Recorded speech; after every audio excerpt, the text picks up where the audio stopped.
Alhamdulillahirobbilalamin wa bihi nasta'in wa ala umuri dunya waddin wa salatu wassalamu ala asrofil mursalin wa ala alihi wa sahbihi ajmain amma ba'du. Alhamdulillahirobbilalamin, kita sudah memasuki puasa hari ke-13. Semoga kita semua masih diberikan semangat berpuasa dan semangat untuk menjalani ibadah-ibadah yang lainnya. Amin. Pada kali ini saya berkesempatan untuk kultum, yaitu kultumnya berjudul Ikhlas, tentang ikhlas. Apa itu ikhlas? Ada beberapa arti ikhlas. Yang pertama, kata ikhlas dalam Kamus Besar Bahasa Indonesia diartikan sebagai hati yang bersih, kejujuran, tulus hati, ketulusan hati, dan kerelaan. Sedangkan dalam bahasa Arab, kata ikhlas berasal dari kata khalasa yang mempunyai pengertian tankiyah ahisyai wa tahzibuhu, mengosongkan sesuatu dan membersihkannya. Secara etimologi, kata ikhlas dapat berarti membersihkan, bersih, jernih, suci dari campuran dan pencemaran baik merupakan materi maupun intermateri. Sedangkan secara terminologi, ikhlas mempunyai pengertian kejujuran hamba dalam keyakinan atau akidah dan perbuatan yang hanya dituju kepada Allah. Arti ikhlas adalah mengajarkan segala sesuatu yang telah digariskan oleh Allah dan Rasul-Nya, ibadah dengan penuh ketulusan semata-mata hanya untuk mendapatkan keridhaan-Nya, baik di dunia maupun di akhirat. Lalu ada pengertian ikhlas menurut para ahli. Yang pertama, menurut pendapat Abu Thalib, ikhlas mempunyai arti pemurnian agama dari hawa nafsu dan perilaku menyimpang, pemurnian amal dari bermacam-macam penyakit dan noda yang tersembunyi, pemurnian ucapan dari kata-kata yang tidak berguna, dan pemurnian budi pekerti dengan mengikuti apa yang dikehendaki oleh Tuhan atau Allah. Jadi, ikhlas adalah suatu sikap menjadikan niat hanya untuk Allah Subhanahu wa Ta'ala dalam melakukan amalan ketaatan.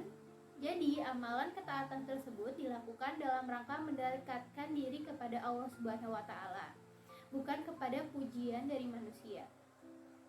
Contoh dari perwujudan sikap ikhlas lainnya adalah ketika memberi sedekah atau berkorban demi kepentingan orang lain, maka Anda dianjurkan melakukan dengan rasa ikhlas hanya mengharap ridho dari Allah Subhanahu wa Ta'ala.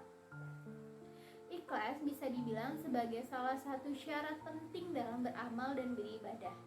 Dalam agama Islam, ikhlas pun menjadi suatu syarat diterimanya amalan ibadah. Para ulama pun mendefinisikan ikhlas dengan pengertian berbeda. Al-Raghib dalam kitab Mufradat menyebutkan bahwa ikhlas adalah menyingkirkan segala sesuatu selain Allah.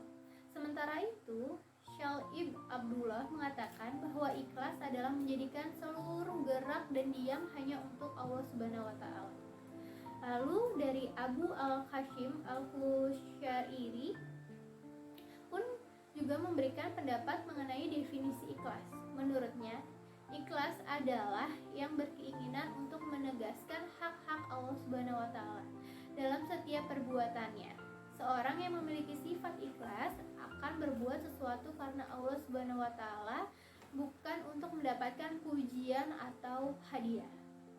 Lalu ada keutamaan sifat ikhlas. Walaupun kelihatannya mudah, sayangnya sifat ikhlas ini cukup sulit untuk diterapkan. Padahal sifat ikhlas ini memiliki banyak manfaat dan keutamaannya. Salah satu keutamaan sifat ikhlas tertulis dalam surah Al-An'am ayat 162-163. Berikut bacaan ayatnya, yang artinya, katakanlah, sesungguhnya salatku, ibadahku, hidupku, dan matiku hanyalah untuk Allah, Tuhan semesta alam. Tiada sekutu baginya, dan demikianlah itu yang diperintahkanlah kepadaku, dan aku adalah orang yang pertama-tama menyerahkan diri kepada Allah. Selain itu, dalam surah An-Nisa ayat 125, Allah Subhanahu wa Ta'ala berfirman, Artinya, dan siapakah yang lebih baik agamanya daripada orang yang ikhlas menyerahkan diri kepada Allah, sedang dia pun mengerjakan kebaikan dan ia mengikuti agama Ibrahim yang lurus, dan Allah mengambil Ibrahim menjadi kesayangannya. Lalu di sini saya akan menjelaskan 3 tingkat atau derajat keikhlasan dalam ikhlas. Yang menurut Al-Ghazali terdapat 3 derajat atau 3 tingkatan dalam ikhlas. Yang pertama, ikhlas karena Allah Subhanahu wa taala, yaitu artinya dari tingkatan ini yakni kita memberikan bantuan kepada orang yang kesulitan karena tahu bahwa Allah Subhanahu wa taala memang memerintahkannya. Untuk itu, kita membantunya dengan maksud beramal. Lalu yang kedua, ikhlas untuk Allah Subhanahu wa taala. Tahapan ikhlas ini dalam pengertian dapat diartikan sebagai ibadah kepada Allah Subhanahu wa taala hanya karena dia semata, bukan mengharapkan pahala atau imbalan. Lalu yang ketiga, ikhlas kepunyaan Allah Subhanahu wa taala. Arti dari tingkatan ini yakni ikhlas dalam menghindarkan kita dari keterikatan hati dengan hal yang berbau materi. Lalu ada alasan-alasan. Lalu masuk ke alasan sulit berlaku ikhlas. Walaupun kelihatannya mudah, sayangnya menerapkan dan menumpuk sifat ikhlas sangatlah sulit. Seorang muslim harus benar-benar beriman dan bertakwa agar dapat bersifat ikhlas. Berikut ada 5 alasan mengapa perilaku ikhlas itu sulit dilakukan. Yang pertama, manusia menyukai pujian. Pujian merupakan salah satu hal yang disukai manusia selain uang. Namun, di balik pujian tersebut terdapat hal yang secara tersirat dapat menjerumuskan seseorang kepada perbuatan tercela. Misalnya, ialah perilaku sum'ah. Perilaku ini termasuk perilaku tercela karena seorang akan menunjukkan atau memperdengarkan amal ibadahnya supaya orang lain tahu dan memujinya. Nah, hal inilah yang membuat manusia menjadi jauh dari sifat ikhlas. Walaupun nampak sepele, sayangnya hal ini cukup sulit untuk dijauhi karena emang dasarnya sifat manusia ini sangat suka dipuji. Jadi emang agak susah ya. Lalu yang kedua, sifat tamak dan serakah. Pada dasarnya, tabiat manusia ialah serakah atau tamak. Dengan kata lain, manusia menyukai segala hal yang berbau duniawi. Padahal hal ini dapat membuat makin terlena dan jauh dari Allah Subhanahu wa taala.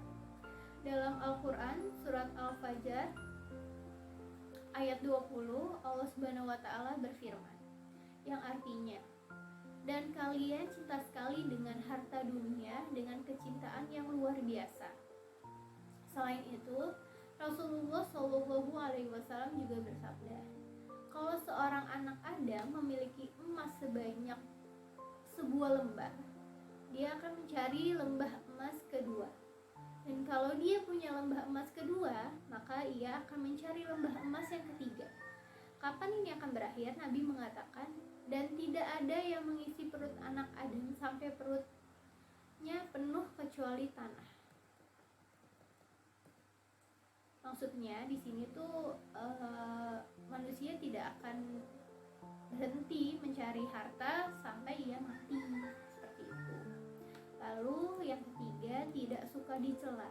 Selain menyukai pujian, manusia juga tidak suka dicela oleh orang lain. Dengan demikian, maka kebanyakan manusia akan berusaha untuk membuat mereka diterima oleh orang di sekitarnya.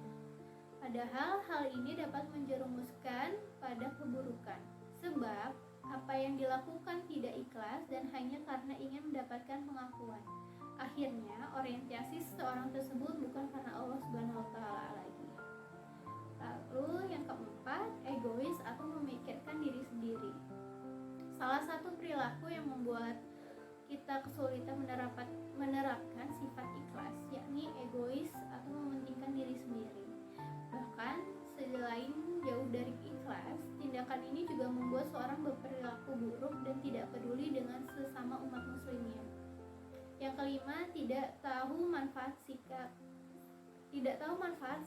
ikhlas. Kebanyakan umat muslim tidak mengetahui manfaat dari sifat ikhlas, sehingga mereka pun mengabaikannya. Padahal sifat ikhlas dapat mendapatkan banyak manfaat baik di dunia maupun di akhirat.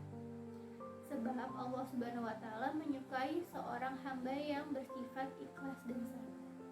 Selain memahami pengertian ikhlas, penting juga bagi umat Islam untuk mengetahui tingkatan-tingkatannya.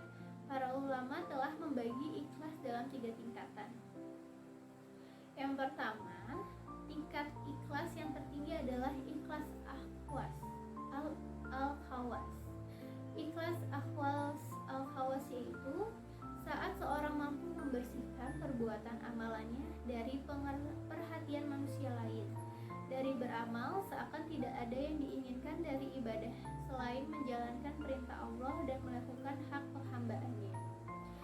Dan dia melakukan itu semua tidak didasari mencari perhatian manusia, baik berwujud kecintaan, pujian, harta, dan sebagainya. Lalu yang kedua, tingkatan kedua adalah ikhlas khawas. Ikhlas khawas adalah orang yang melakukan perbuatan karena Allah agar diberi bagian-bagian di kehidupan akhiratnya. Contohnya adalah meminta dijauhkan dari siksa api neraka dan termasuk sebagai penghuni di dalam surga dengan menikmati berbagai macam kelezatannya. Lalu yang ketiga, tingkatan ikhlas awam. Ikhlas awam yaitu orang yang melakukan perbuatan atau amalan karena Allah agar diberi bagian duniawi. Misalnya orang yang beribadah untuk mencari kelapangan rezeki dan terhindar dari hal-hal yang menyakitkan. Lalu ada penerapan ilmu ikhlas dalam beribadah. Yang pertama, ilmu ikhlas dalam syahadat.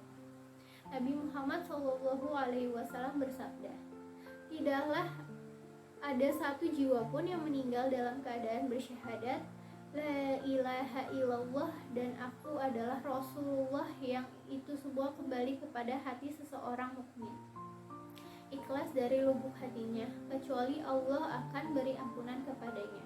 Hadis riwayat Ahmad Ibnu Majah. Lalu yang kedua, ilmu ikhlas dalam salat. Sebagaimana yang disabdakan Nabi Muhammad SAW, tidaklah ada seorang muslim yang berwudu dan membaguskan wudunya kemudian menegakkan salat 2 rakaat dengan menghadirkan hati dan wajahnya ikhlas, kecuali wajib bagi kita untuk masuk al-jannah. Yang ketiga, ilmu ikhlas dalam berzakat. Zakat akan mengajari bagaimana kamu harus dilandasi dengan rasa ikhlas. Sebelum menunaikan zakat, di antara konsekuensi kejujuran seorang adalah hendaknya dia benar-benar ikhlas karena Allah Subhanahu wa taala dalam amalannya tersebut. Lalu yang keempat, ilmu ikhlas dalam puasa Ramadan, yaitu ketika menjalani puasa Ramadan, tentunya kamu akan belajar bagaimana menahan haus dan lapar sepanjang hari. Ilmu ikhlas adalah dasar penting untuk menjalankan ibadah puasa. Nabi Muhammad SAW bersabda, barang siapa yang berpuasa pada bulan Ramadan dengan dilandasi keimanan dan semata-mata ikhlas mengharapkan pahala dari Allah, maka diampuni dosanya yang telah lalu. Ya, masuk ke materi yang terakhir, yaitu penerapan ikhlas dalam kehidupan. Setelah memahami pengertian ikhlas, menerapkan sikap ikhlas dalam kehidupan tentunya bukanlah hal yang mustahil walaupun sulit untuk dilakukan.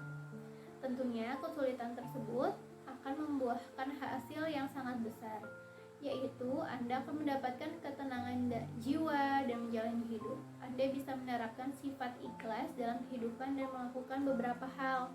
Yang pertama, menguatkan niat dalam hati untuk belajar ikhlas. Hal ini nantinya akan membuat Anda lebih mudah dalam menerapkan dalam kehidupan. Dengan niat yang kuat, Anda akan sulit digoyahkan dengan berbagai godaan. Yang kedua, selalu berpikir positif dan hindari suudzon. Anda harus menghindari prasangka atas segala sesuatu yang terjadi pada diri Anda, karena semua terjadi atas izin Allah Subhanahu wa taala. Dan pastinya ada hikmah dalam setiap kejadian tersebut. Lalu yang bertiga, bergaul dengan orang-orang yang bertakwa. Pengaruh lingkungan dan pertemanan memiliki peran besar agar Anda dapat berlaku ikhlas dalam keseharian. Yang keempat, menjadikan pengalaman sebagai pembelajaran.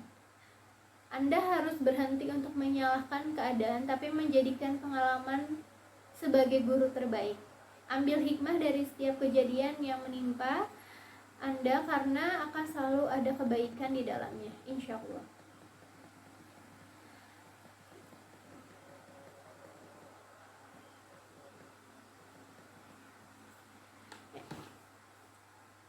Ya, demikian kultum yang dapat saya sampaikan pada kesempatan kali ini. Semoga dapat bermanfaat bagi kita semua dan dapat kita aplikasikan dalam kehidupan sehari-hari.